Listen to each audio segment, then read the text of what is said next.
اول حاله هنشوفها مع بعض هنا لعيب الاهلي كان بيطلب المخالفه. نشوف مع بعض كده، هتلاقي لعيب سيراميكا فعلا منع اللاعب ان هو يعدي وعمل التحام بالقدم مع لعيب النادي الاهلي، لكن هنا الحكم ما حسبش حاجه في اللعبه ديت، وطبعا هنا قرار الحكم قرار خطأ. نروح للحلقه اللي بعديها، هنا فاول على لاعب سيراميكا. شوف مع بعض كده، هتلاقي اللاعب ما لعبش على الكره وعمل التحام بالقدم مع لعيب النادي الاهلي. لعبه زي دي طالما ما بتلعبش على الكره ومتعمد تعمل التحام بالقدم بالطريقه ديت، لازم مع المخالفه يبقى معاها انذار، لكن هنا الحكم حسب المخالفه بدون انذار. نروح للحلقه اللي بعديها، هنا كان لعيب سيراميكا بيطلب ضربه جزاء. نشوف مع بعض قدم لعيب النادي الاهلي، هتلاقي قدم لعيب الاهلي جنب قدم لعيب سيراميكا، يعني هنا مفيش التحام بالقدم ولعيب سيراميكا هو اللي وقع لوحده. طبعا هنا مفيش ضربه جزاء واكد عليها حكم الفار.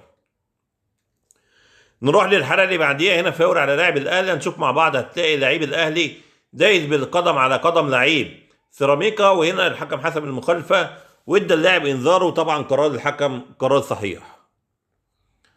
نروح للحلقه اللي بعديها، هنا فاول على لاعب سيراميكا. نشوف مع بعض، هتلاقي فيه التحام بالقدم، وطبعا هنا الالتحام موجود وقرار الحكم قرار صحيح. نروح للحلقه اللي بعديها، وهو هدف التعادل لفريق سيراميكا. ونشوف مع بعض هل في تسلل ولا لا. انا مش عارف ليه الفار ما جابش خط التسلل، لكن لما نشوف مع بعض لحظه لعب الكوره هنلاقي مع بعض هنا هوت ان الاقرب للخط هو لعيب النادي الاهلي. طبعا هنا الهدف صحيح. نروح للحلقه اللي بعديها، هنا فاول لصالح لعيب النادي الاهلي. هنشوف مع بعض، هتلاقي برضه في تدخل بقوه من لعيب سيراميكا على لعيب النادي الاهلي. هنا الحكم حسب المخالفه، بس برضه لعبه زي دي كان لازم يبقى معاه انذار.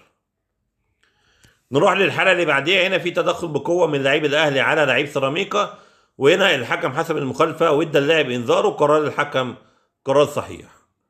نروح للحلقه اللي بعديها، هو اللاعب. هنشوف مع بعض، هتلاقي فيه لمسه يد على لعيب النادي الاهلي، وهنا بقى لعيب السيراميكا كانت بتقول للحكم يديله الانذار الثاني، علشان هنا في تعمد. اول حاجه هنا هو فعلا ممكن في حكام تشوف ان في تعمد، لكن لما نمشي اللعبه هتلاقي ان ده الوضع الطبيعي للجسم، اللاعب بيقع فسند على اليد، فهنا الحكم شاف ان مفيش تعمد، شاف ان لعيب النادي الاهلي بيقع بالجنب، فالطبيعي ان هيبقى فيه يد تحت منه، فهنا الحكم شاف ان مفيش تعمد وما ادالوش الانذار التاني.